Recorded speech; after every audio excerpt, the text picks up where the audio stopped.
What's up, everybody? Welcome back to Memory Lane Unscripted, part interview series, part video game nostalgia trip. Memory Lane Unscripted is an offshoot of my video essay series of the similar name, where I discuss some cool games with some even cooler people. There's new episodes every last Sunday of the month, featured on youtube.com/JockandMcPain, as well as Google Podcasts by searching Memory Lane Unscripted. Just a bit of housekeeping. I was on the Josh Biddick's Up and Comers podcast last week, so you can go check that out at Up and Comers. I'll have that in the description below. Joining me today is none other than the Kingdom Hearts kid himself, Cam Hawkins. How are you doing, Cam? I'm doing great. How are you? Pretty good.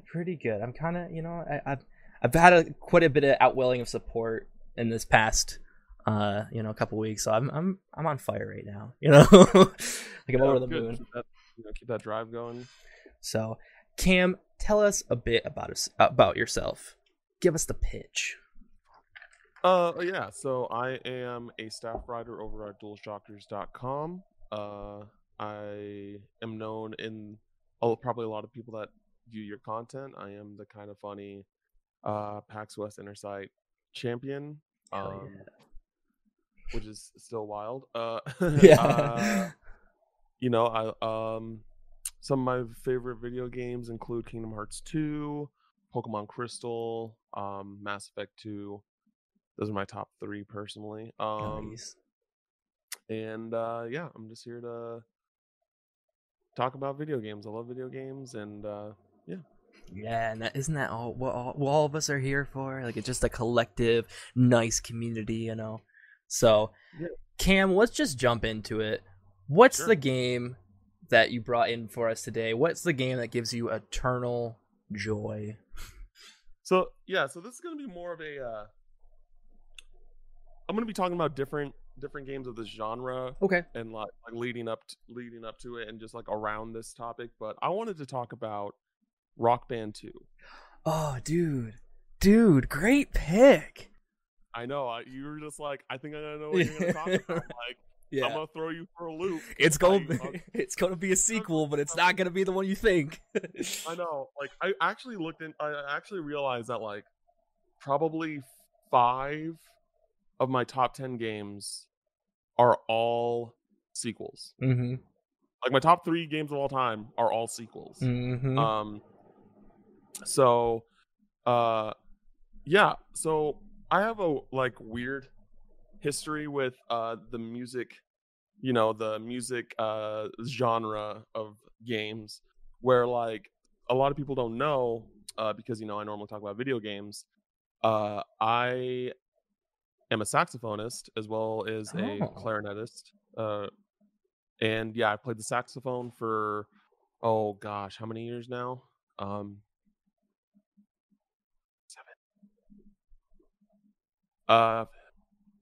Over half my life. I'm 26 years old. Over half my life. That's hella dope, dude. And clarinet for a little bit, like 1 year less than that. I started saxophone in 6th grade, and I played clarinet. I picked up clarinet the year after because those instruments aren't very different from each other when it comes to learning them. So yeah, if you're a saxophone player that's listening and haven't tried the clarinet, like, don't get me wrong, like, I never want to play the clarinet again because I think the saxophone is a much superior instrument.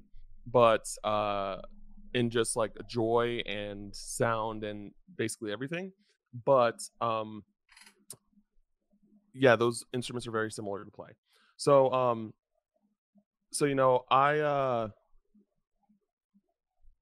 I when I was younger, I think the first music game that I got attracted to was Guitar Hero 2, which is, in my opinion, to this day, is still the best Guitar Hero.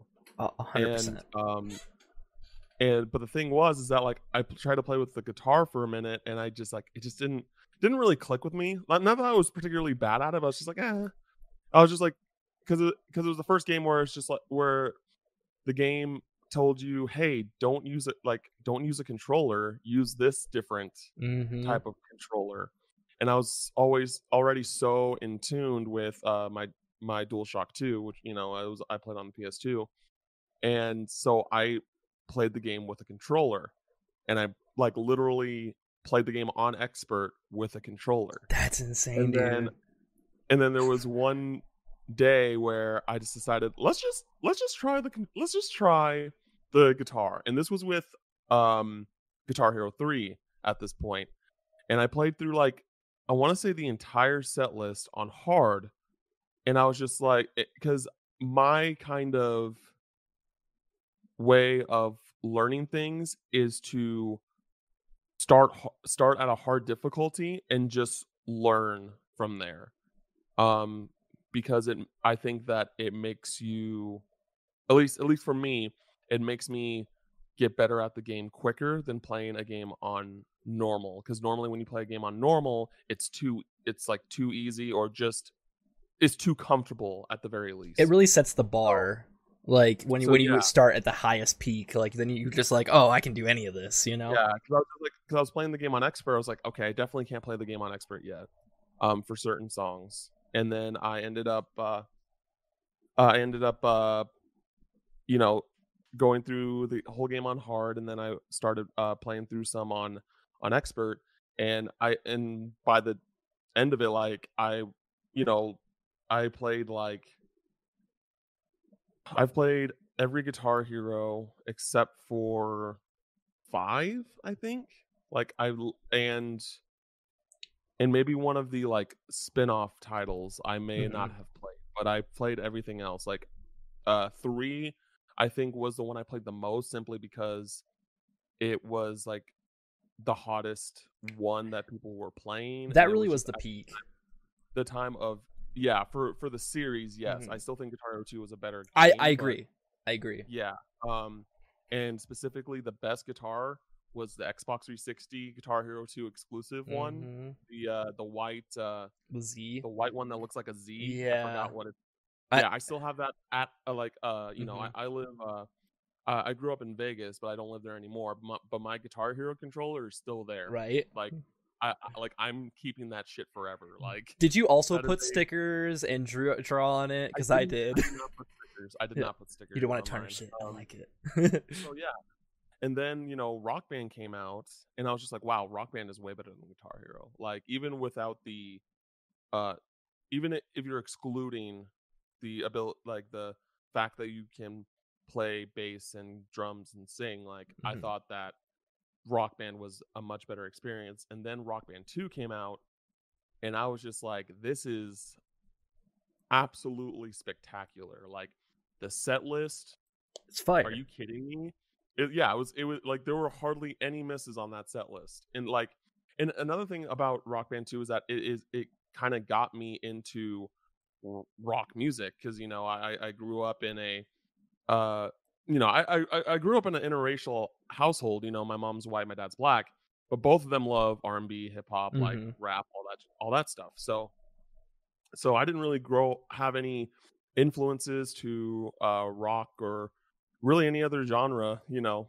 So that's how I found Avenged Sevenfold, who I back then I really, really liked. I don't really listen to them regularly now, but I can always go back to Afterlife and Almost Easy. Oh yeah, and all those bangers that are so great to this day. Beast and the Harlot, it's just such a great game. And I think that also just the customization, the way that the world tour was designed was perfect, and all Rock Band 3 needed to do was just duplicate that. Right. And then they didn't, and they made it really the set list wasn't as good. The world tour wasn't as great. It just missed too much. I still think it's a solid follow-up to Rock Band 2, and I think that it would have been hard to surpass Rock Band 2. But yeah, Rock Band 2, I could talk about this the set list for hours, man. But the thing is that it was definitely as a kid, it was definitely, or I wouldn't say kid, but growing up, in middle school, high school, it was definitely my comfort food game. It was one of those games that you know, because I still didn't have the ability to buy my own games, and I had to wait for like ask my parents like, hey, can I get this game? Can I get this game? Like, and normally I would get a no unless it was my birthday or Christmas. Right. This was a game that I could always just at night when I wanted to play a game I could always Settle go down back with. to play the same songs that I love. Yep. Like, you know, I always had like a specific order that I would play the games and or the songs, and they would be the same songs. And every once in a while I would try and try something different, you know, because I got very comfortable with certain playing certain songs. And yeah, it's just it was just something I could always go back to. And it's still to this day, like I think I really want to get Rock Band 4, and then I just want to get all of the tracks, all the tracks, and just play the crap out of them, because I just didn't have the money at the time of Rock Band 4 coming out. And then like when they did that deluxe release or whatever, where they had like the new guitar, like I was planning on getting it and I just didn't. Like, and man, I really want to get Rock Band 4. I really do. Like, I know that Cam Koenig from NES Pod, like he streams that all the time, and every time I'm like, man, that just takes me back. Like, I'm not like amazing. I wouldn't say like I'm absolutely amazing at Guitar Hero. I never beat Through the Fire and Flames. But outside of that, like every other song, like I could beat. Like, you know what I mean? So I would say that like when it comes to games like Rock Band, like the Rock Band Guitar Hero genre are like the games I would say that I am like skillfully best at. I'm not saying again, I'm not incredible, because I can't beat fucking Through the Fire and Flames, but man, you're a god. You were a god if you could, though.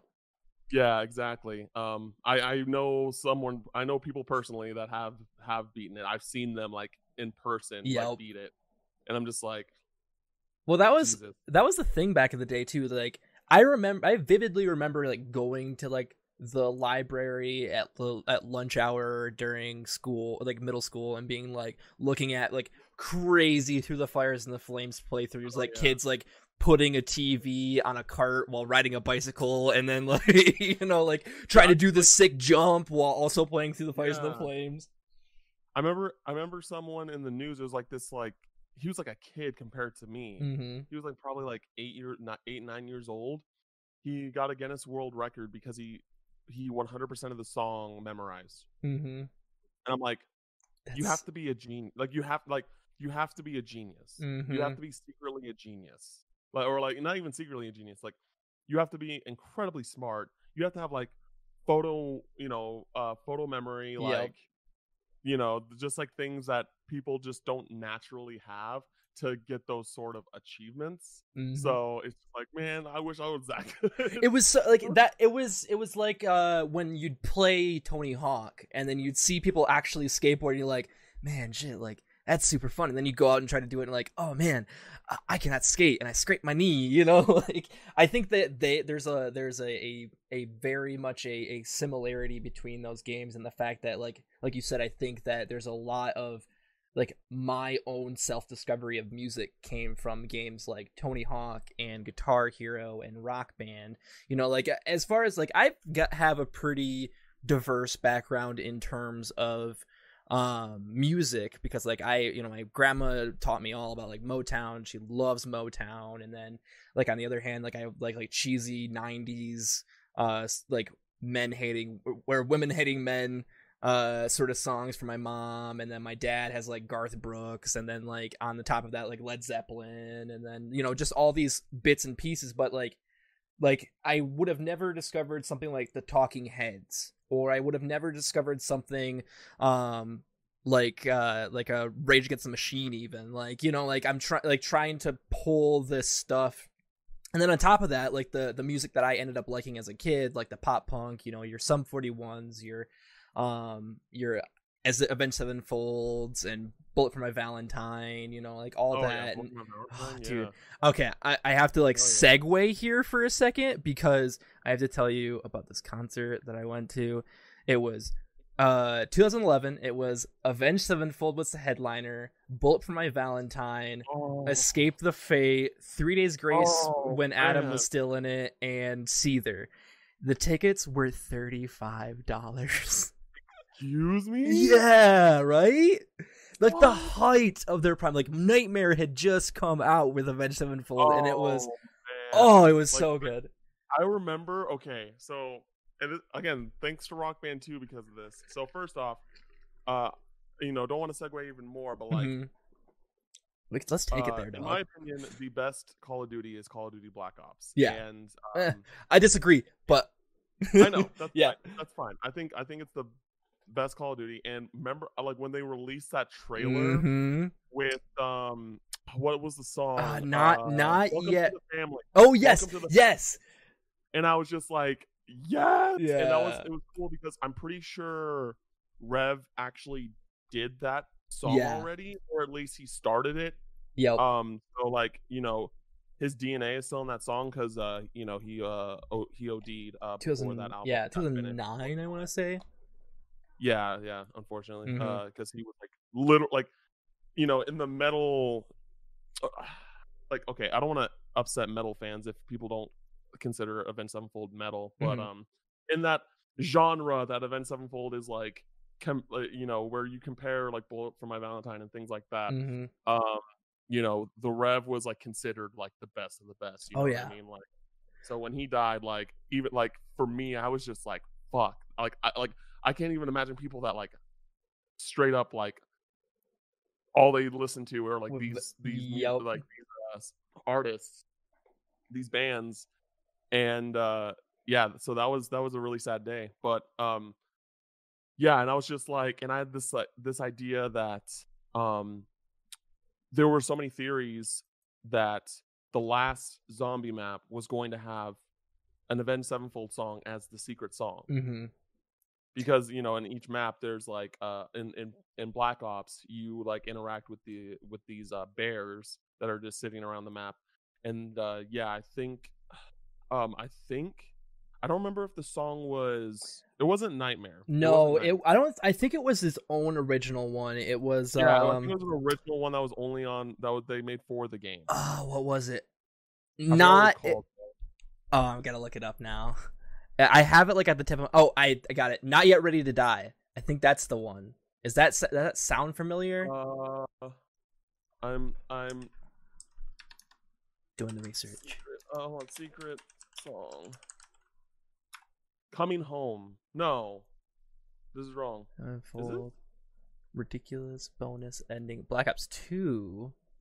Maybe. There's Black Ops 2. I thought it was Moon that had the... Carry On. That sounds right. No, it's Black Ops 2. Hold on, I'm going to do it. Which Avenged Seven... There you go. Song. Yeah, and in Black Ops 2, they were like actually in the game. I think in Black Ops 2. Yeah, like I think like I don't remember that. Yeah, it's like I think they're at the end of the zombies map or something. Like Sinister Gates and M Shadows were in the game. And like that's wild. Yeah, and they're like, "Come on, man, let's go up on stage." And they had like with what's the guy from Black Ops? Woods? Was it Woods? Oh, Woods. Yeah. They had him up on stage with like an Avenged Sevenfold t-shirt. It was the stupidest thing ever, but I loved it. That is ridiculous. Yeah. But no, so I think what happened was there's like theories that they were going to have a song on there because Nightmare was coming out soon, or just came out around the same time.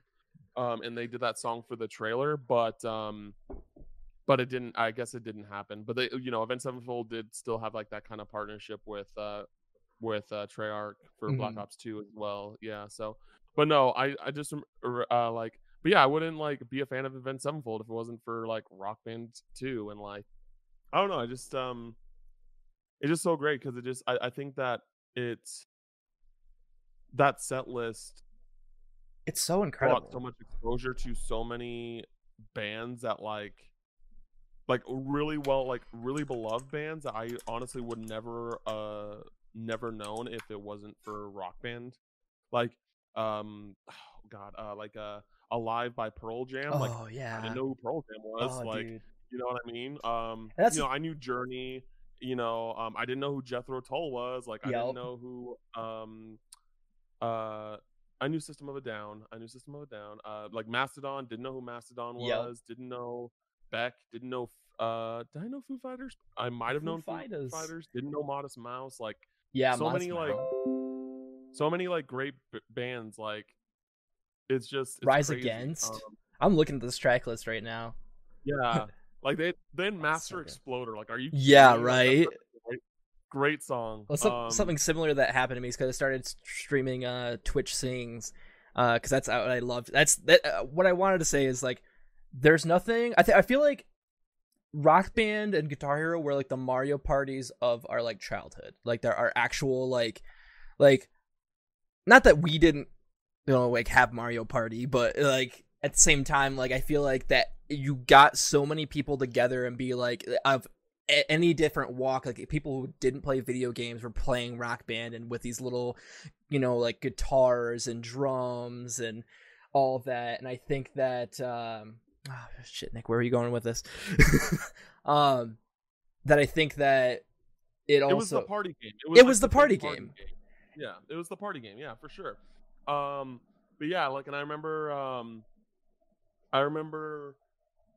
like, it was funny because it was just like I was doing like this, silly Instagram thing, which is like, oh, monthly challenge, and it was just like, oh, like name, like, put a song that has a color in its name, and I was just like, well, I'm not gonna do Purple Rain because that's too obvious. And my next immediate thought was Green Grass and High Tides from the first Rock Band. I was just like, that is a song that I do not like. Its genre I do not associate myself with, like really associate myself with, because it's like that bluegrass country. Right. But I was like, it's a great song, like, and it's right. and it just just brought back all those memories. And I remember specifically like just like kind of like it didn't end up coming true, and I feel a little silly now, but at the time when I was younger, I heard Spoon Man from Soundgarden. Never heard Soundgarden before. And I heard the singer, and I was just like, "Is this singer black? Because he sounds like he sounds like someone who would be black in real life, like based off their singing voice." Mm-hmm. And I looked it up, and I never even ended up looking it up until like a few weeks ago, because it came back up into my mind, and I found out that he was white, and then unfortunately he killed himself a few years ago. Yeah. But I was just like. But yeah, it's just like that's one of my favorite songs on the Rock Band 2 soundtrack, or the set list is so cool. There's just so much about all of these songs. Like I could probably say a specific feeling I have about each song on this. I agree. List, which I don't think you can do with really any other of the Rock Band or Guitar Hero. Maybe Guitar Hero 2, maybe, but yeah, like I remember like with Souls of Black by Testament, I always played bass because I wanted to specifically play that bass solo in the beginning. So good. Oh, it's such a cool bass solo. Yeah. And that's the thing is you're not only like are you learning the songs, you're learning the deep intricacies of the songs. You're learning like, okay, the bass solo is right here, and especially with Rock Band, like you want to do sing the highs and show off your skills with the singing, like you're picking out specific parts, and you're actually honestly almost learning about music entirely through it, and that's what I thought was so cool. Like as a kid who grew up and was given like School of Rock for Christmas, and I'm just like, oh man, like I'm all in on this. I love this. I want to be like sing Freddie Jones and be like, I want to be a drummer, and then I realized, no, I want to be a guitarist, and like, no, I want to sing, like kind of the metamorphosis of all that, and like leading up to me now like doing like Twitch Sings and all that. Like I'm like looking at this like set list, like I remember it being fire, but I didn't remember it being this good, dude. You are 100% true. Like, it is fire, dude. Like even it's like so good. Like Dinosaur Jr. is on. I think like the World Tour like really helps. Yeah. I think the way the songs that they implemented in each section of the World Tour, I think also very much like helped the entire picture like fit of the entire set list because like one of the first songs you play is fucking Eye of the Tiger. Yep. I was like, this is a perfect It's so first hype. song. Like, yeah, it's just like it gets you going. It's like, yes, I'm playing Rock Band and I'm going to get better and I'm gonna play harder songs and like it's so great. It's so great. Dude, Rock Band 2 is it is a top 10 game for me. I don't know where specifically on my list, but like it for when I first like thought of my top 10 list, like Rock Band 2 has like always been in my mind, and it is still like because I just went on this podcast with Scott over at he works at DualShockers as well, but he does RPG University over at Irrational Passions, and we talked about Pokemon Crystal, and at that point Pokemon Crystal was my third favorite game of all time, and then the more I talked about it with him, I was just like, shit, I love this game more than Mass Effect 2, which was my second favorite game of all time, so I switched them. And like, but I always remember like going through Rock Band 2 and I think it normally sits around like my 7 or 8 spot because like it's just like it's like the ultimate comfort food game for me. For sure. It's just the game that I could always go back to, and it would just feel like me being in my bedroom by myself with my Guitar Hero 2 guitar and play along. That's like the one thing that I think that Guitar Hero did better than Rock Band. I like the Guitar Hero controllers more. But they felt outside of that one definitely more akin to like a actual like they were Fenders rather than like the Stratocasters and stuff like that Guitar Hero had, but they actually felt like somewhat of a guitar, like rather than like the Guitar Hero guitars where you did have the buttons and it was like you felt like a guitar, but you also felt like it was a plastic toy, like. And I think it also helped with the actual rhythm of the game. Like, when you strum, there's a clicking noise. So you have that audio cue and things like that. And I like how the buttons are raised instead of integrated into the actual fretboard. Arm of the guitar. Is that what it is called? I think it's fretboard. Fretboard? Okay. I think that sounds right. But also like not only what was cool about like the Fenders was they weren't just the up tops, you could go down low. So when you hit those solos, you could, if you were really good, you could just go down low and act like you're actually strumming the instrument. And I think that was like part of the thing for me is like watching, like playing Guitar Hero 3 or 2 even, and watching people like Slash on screen and like watching his movements and trying to do his movements and like actually I went all out. Like, it was funny, little anecdote. When there was a time when I was in my room playing Guitar Hero, like that's all I wanted to do, and it was like isolating, and it's kind of like the shut up mom, I'm gonna turn up my music and just hang out, whatever. But my mom and I went to Walmart, and there was a Guitar Hero kiosk, and I'm like, Mom, can we stop? It was like, I don't know if you ever seen a Video Game High School, but it was just like, what's up guys, and I was at that point I must have been like 10, a little bit, like maybe 12 actually, that sounds about right. And I was like playing the songs, and like I actually had a crowd gather around me when I was playing the songs on the Guitar Hero kiosk, because it was just like I was actually like putting it over my head and like trying to do stuff, but also I was a scrub. I played on medium, like I was not good. So like I think that it built such character for me as well, like just trying to like kind of figure out my personality and all that. But yeah, like even like looking at this track list, like I don't even realize how much this influenced me. Like bands like Social Distortion, I don't think that it's on this one, but also like I know Violent Femmes, and then of course like Metallica, of course, was the big one in all of them. But yeah, Pearl Jam. Like my mom really liked like Nirvana and all that, and kind of the more punky of the grunge artists. So like listening to Pearl Jam for the real first time, and like you said, listening to Soundgarden and kind of getting the different perspectives of that era was really cool. And even like Linkin Park, and like even going back something like the Who, I think that has such a variety. But yeah, Pinball Wizard, dude. Wizard, So good. so good. Anyways, thank you so much, Cam. Cam, where can they find you? Yeah, you can find me on Twitter at the Cinephile Guy. I stream on Twitch at twitch.tv/the Cinephile Guy. I write over at DualShockers.com, and you can follow DualShockers at DualShockers. All right, hell yeah. And of course, you can follow me at youtube.com/ShakaMcPain, as well as Google Podcasts. And I've been streaming on twitch.tv/ShakaMcPain Monday, Wednesday, and Friday at 3 p.m. Eastern Standard Time. Cam, thank you so much for being on. Thank you for so much for playing video games and being a part of this community and just hanging out. Yeah, thanks for inviting me. Absolutely. And as always, take care. See you next time.